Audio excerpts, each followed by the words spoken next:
his name is Mohan. Is his name Mohan? So these two shows the structure of words put in a right manner. Then the words put in right manner and gives a right meaning or spoken in a right manner, it is called a sentence. ఆ సెంటెన్స్ని మనం ఇక్కడ మాటల సమాహారము, వాక్యము, వాంగ్మయము, walk అంటే నా డబ్ల్యూఏఎల్కే walk is English. Walk అంటే walk అనమాట. సరస్వతీదేవి తాలూకా రెండో పేరు వాక్ అంటే మాట. ఆ మాటల తాలూకా సమాహారము, దాన్ని మనం ఇంగ్లీష్ చేసుకుంటే వర్డ్స్ యూజ్డ్ ఇన్ కాంబినేషన్ ఒకే వర్డు ఒకే సెంటెన్స్లో ఒకేలాగా వస్తుంది, ఒకే జాగాలో వస్తుంది, అది కాంబినేషన్. అలా రాకపోతే అది కాంబినేషన్ కాదు, అక్కడ అది ఫిట్ అవ్వలేదన్నమాట. సెంటెన్స్లో ఆ వర్డ్ ఫిట్ అవ్వలేదని అర్థం.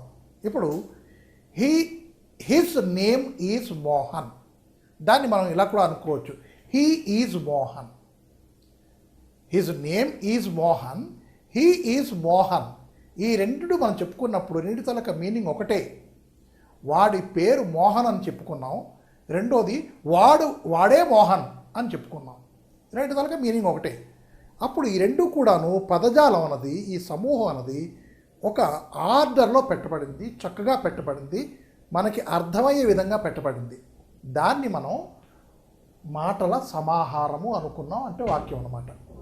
ఎందుకు ఇలా పెట్టానంటే మనం మాటలాటే ఆడుకుంటున్నాం, ఇంగ్లీష్ నేర్చుకోవట్లేదు. Please remember that we're not learning something, but we're playing with words. To play, to be able to play, to have the capacity to play with the words is nothing but conversation. మళ్ళా అందుకోసం చెప్తున్నాను, మాటల సమాహారము, words used in combination sentence. నా ఇక్కడ ఒక చిన్న sentence రాసాను చూడండి. Sentence is a garland of words. Sentence is a garland of words, మాటల సమాహారము, వాక్యము. బ్యూటిఫుల్లీ నిట్, ఇది మటుకు కావాలి మళ్ళా. ఎందుకంటే ఇలాగ మనం అనుకోలేం కదా.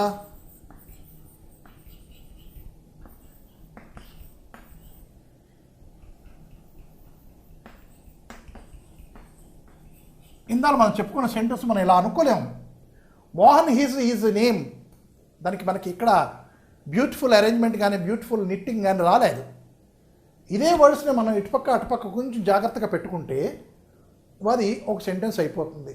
హిజ్ నేమ్ ఈజ్ మోహన్, అది మనకు ఒక అర్థమైనటువంటి సెంటెన్స్ ఏర్పడుతుంది, అది వాక్యం.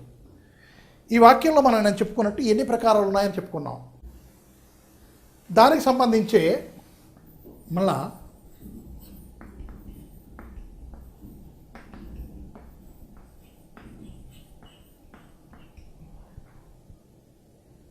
this way also we can construct a sentence related to the very same sentence.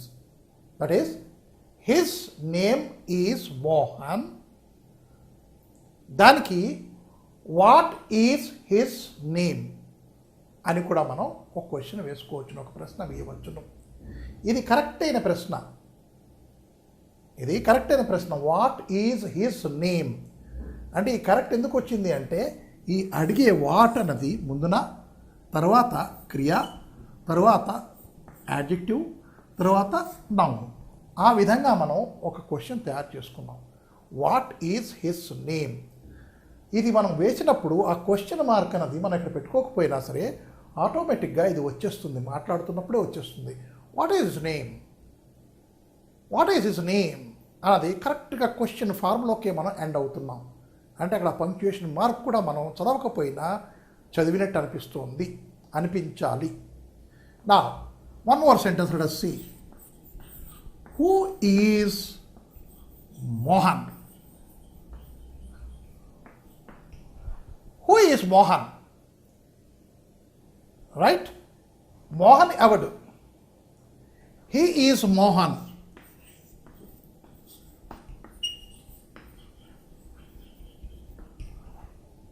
He is Mohan. Whose name is Mohan? His name is Mohan.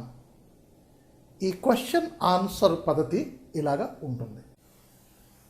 Now, let us see certain samaharams of words.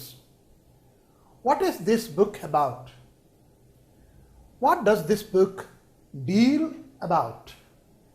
What does this book teach us? What are we taught by this book? What do we learn from this book? In almost every sentence, 1, 2, 3, 4, 5, the what is common, but the meaning is common. Two things are common. It is what and the meaning. భావార్థము, భావము అన్నిట్లో కూడా ఒకటే. ఈ book దేని గురించి అంటే దేని గురించి ఈ పుస్తకం రాయబడింది, ఏమిటి ఆ వస్తువు, విషయ వస్తువు ఏమిటి దాంట్లో అని దాని గురించి అడిగాం. అదే ఇంకో విధంగా అడిగినప్పుడు what does this book deal about, what does this book teach us అంటే అడిగినప్పుడు మనం ఏదైనా సెంటెన్స్ ఏదైనా క్వశ్చన్ వేయవచ్చును, కానీ విషయ వస్తువు అదే, మనకు కావాల్సిన విషయం అదే, అదే భావం మనకు కావాలి. ఆ భావం మీద మనం ఎన్ని ప్రకారాలుగా క్వశ్చన్ వేయవచ్చును, ప్రశ్న అడగవచ్చును అన్నది ఒక చిన్న ఉదాహరణ ఇక్కడ చూపించాను. ఎందుకు అంటే words use in combination is sentence, these are certain combinations to go to the same meaning, same భావనకి వెళ్ళినప్పుడు మనం ఎట్లాంటి క్వశ్చన్స్ వేసుకోవచ్చును. డిఫరెంట్గా can we question in different various manners? Yes, surely we can do like this. అప్పుడు ఆ భావన మనకు కలిగినప్పుడు నేను ఎట్లా అడుగుతామన్నది మనం ఫ్రేమ్ చేసుకొని అట్లా అడగాలి. There is no restriction as such. Question ఇలాగే మీరు వెయ్యాలి, ఇట్లాంటి ఆన్సర్ రావాలంటే ఆ క్వశ్చన్ ఇట్లాగే ఉండాలి అనే ఒక రిస్ట్రిక్షన్ లేదు. ఆ రిస్ట్రిక్షన్ మనం కల్పించుకుంటున్నాం. దాని నుంచి మనం బయటకు వచ్చామంటే వీఆర్ హ్యావింగ్ 5.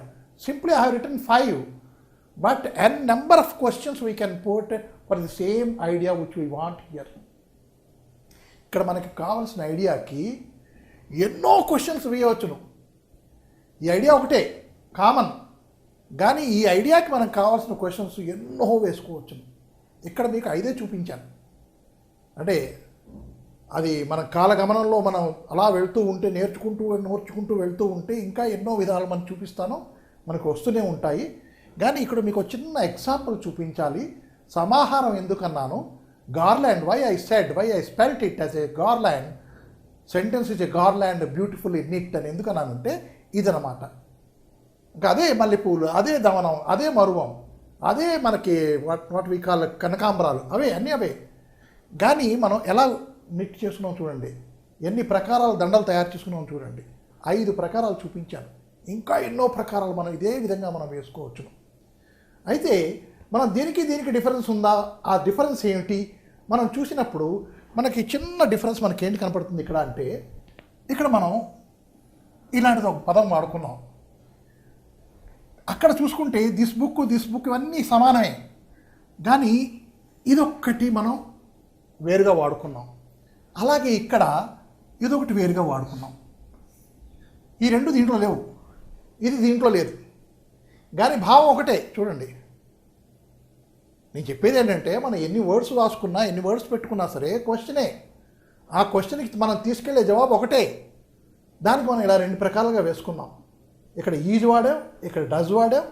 ఇక్కడ చూస్తే ఇక్కడ ఆర్ అనే పదం వాడాము, ఇక్కడ టాట్ అనే పదం వాడాము, ఇక్కడ లేదు.